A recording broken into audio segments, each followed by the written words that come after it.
Активист Оразайым Нарматова Ош аэропортунан кармалды. Бүтүн Кыргызстан партиясынын Ош облусундагы өкүлү Замир Шамшидин уулу Азаттыкка партиянын мүчөсү активист Оразайым Нарматованы укук коргоо органдарынын кызматкерлери Ош аэропортунан кармап кеткенин 10 сентябрда билдирди.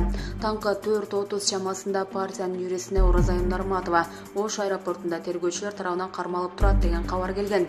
Биз юрист Сейитбек Давлотов менен барганда киргизишкен жок. Бир канча убакыттан кийин ал жерден тергөөчүлөр Нарматованы соттун чечими менен Бишкекке алып кетишкенин айтты.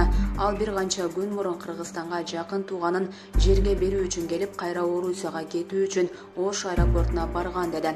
Шамшидин уулу тергөөчүлөр Нарматованы Бишкекке автоунаа менен алып кетишкенин айтты. Ички иштер министрлиги жана башка укук коргоо органдары маалымат бере элек.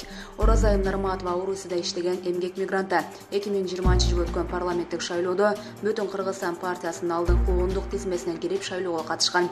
Бир кезде президент Садыр Жапаровдун мурдагы активдүү колдоочусу болгон. Жапаров октябрь окуяларда бийликке келгенден кийин анын саясатын кескин сындап келген. Булак Азаттык. Асел Кадырбекова, кызымдын камкор атасы туулган күнүң менен жашоодо кандай статуста болбойлу, кызыбыз үчүн ата-эне статусунда калабыз.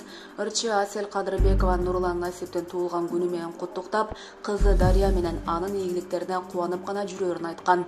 Кызымдын камкор атасы туулган күнүң менен жашоодо кандай статуста болбойлу, кызыбыз үчүн дайыма ата-эне статусунда калабыз.